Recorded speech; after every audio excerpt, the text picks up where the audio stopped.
Welcome back to RamieWorks 360. Back in Afghanistan, my unit would occasionally escort the human relations team to meet with local leaders in Spin Boldak. We would arrive in a convoy of armored vehicles, pull into a nearby compound, and establish security while the meeting took place. The first step was building the compound itself. I started by cutting simple foam base and adding 2 sections of wall. I didn't want to recreate the entire compound. Instead, I wanted just enough for the environment to tell the story. The compound itself wasn't anything spectacular, just a dusty courtyard surrounded by mud walls. Once the walls were glued down into place, I covered everything with AK Terrain's dry ground. The texture was perfect for the dusty, hard-packed earth I remembered from Afghanistan. At first, I used a large popsicle stick to spread the paste across both the ground and walls. I was trying to capture the rough texture I remember from the compound and the courtyard in Spin Boldak. As I worked, I wasn't completely convinced by the results, so I switched over to one of my larger brushes to see if I could get a different texture. The brush left behind a more random pattern and imperfections.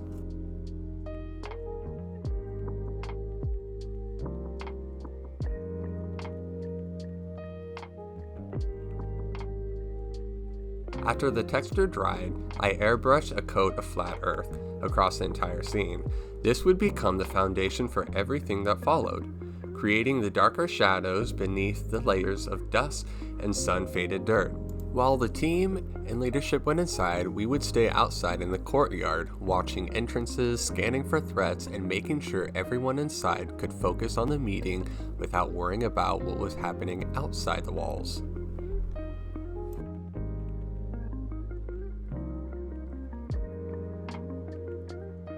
Once that dried, I loaded up some Iraqi sand and sprayed it from above. The courtyard started to come to life. The lighter color settled onto the raised areas while the darker, flat earth remained visible in the recesses, creating natural depth through the scene. With a flat brush, I began dry brushing the terrain using Iraqi sand, buff, and deck tan. Each layer helped bring out the texture while creating that dusty appearance I remember. As I began to brush, I realized that I was wiping too much of the paint out of the brush. If you use a flat brush, it seems like you have to keep more paint in the bristles to get an immediate effect. At the same point in time, I was worried while doing this that I would get too much color. I remember the dust seemed to bleach everything the same shade of tan. Vehicles, boots, walls, equipment, it all slowly blended together under layers of dust and sunlight. To capture that effect, I continued building up the light layers, focusing on the areas that would receive the most exposure to the sun. Little by little, the compound beginning to look less like a model and more like a place I remembered. I remember one time we showed up at the compound and we were pulling security, and I don't remember if it was what I had from the Albanian Special Forces the night before, but I had to shit so bad. And I think I ended up shitting in an MRE bag. Not the best place, but it definitely worked for the moment.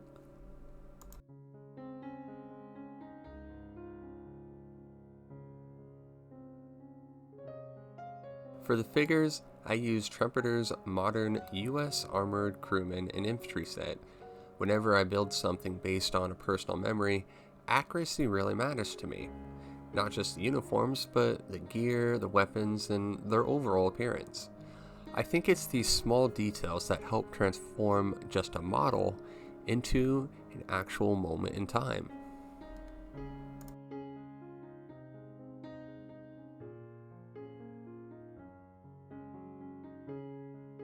I primed all the figures before spraying a white zenithal highlight from above. This creates a roadmap for the painting process, helping establish the highlights and shadows before any colors are applied.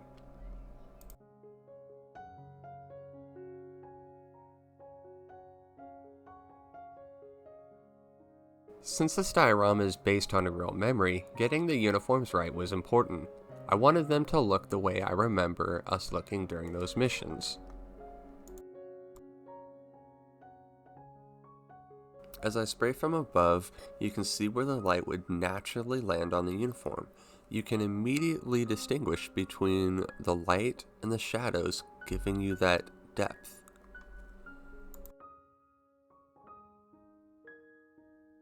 For the uniforms, I painted them in Multicam.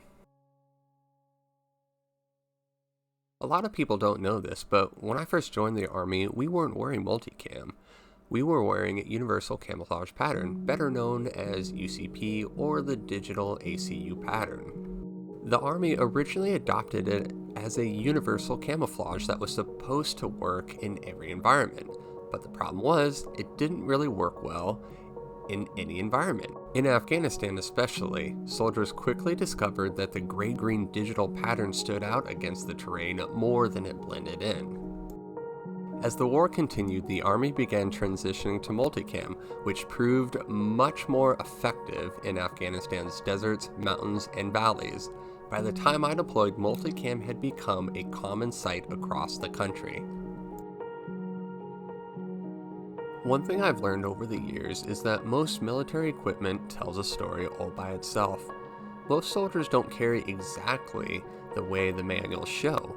After months of training and deployments, everyone starts adjusting things to fit their job.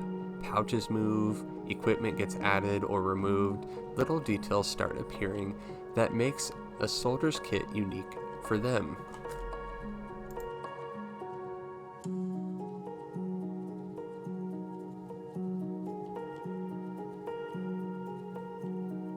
If you've seen any of my other videos, you'll know that for skin, I use a base of burnt red. And so far, it's been my personal favorite to use. From there, I usually move on to brown sand, and I call it good.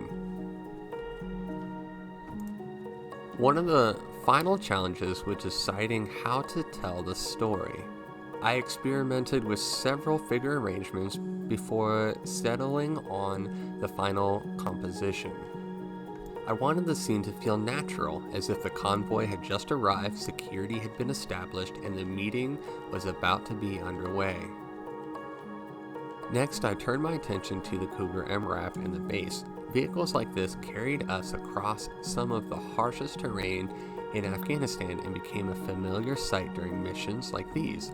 Once weathered and dusted, it looked right at home inside the compound. I broke out some Vallejo desert dust pigment and began working it into the base and vehicle. Pigments are one of my favorite weathering products because they don't just change the color, they change the model and how it feels. Suddenly the ground looks dry, the walls look weathered. The Cougar starts looking like it spent months driving through Afghanistan instead of sitting on my workbench. The older I get, the more I realize that memory is a strange thing. Looking at the finished scene, I can almost picture the heat radiating off the courtyard walls, the sound of engines shutting down as the convoy arrives, soldiers stepping out of their vehicles and moving into position. A dusty compound in Spin Boldak where local leaders met with coalition forces while soldiers stood watch outside the walls. At the time, it was just another mission, but today, it's a memory, and now it's a diorama. Looking back, it's strange the things we remember. Out of an entire deployment, it isn't always the big moments that stay with you. I mean, they do, but sometimes it's a place, a route, or a dusty courtyard you visited dozens of times without ever thinking twice about it. Back then, I couldn't have imagined that years later I'd be sitting around a workbench trying to recreate it in miniature form. If you enjoyed this video, don't forget to like, subscribe, and leave me a comment down below. I'd love to hear your thoughts and if you've served in Afghanistan or have memories of similar compounds. Let me know in the comments. Thanks for watching, and I'll see you in the next one.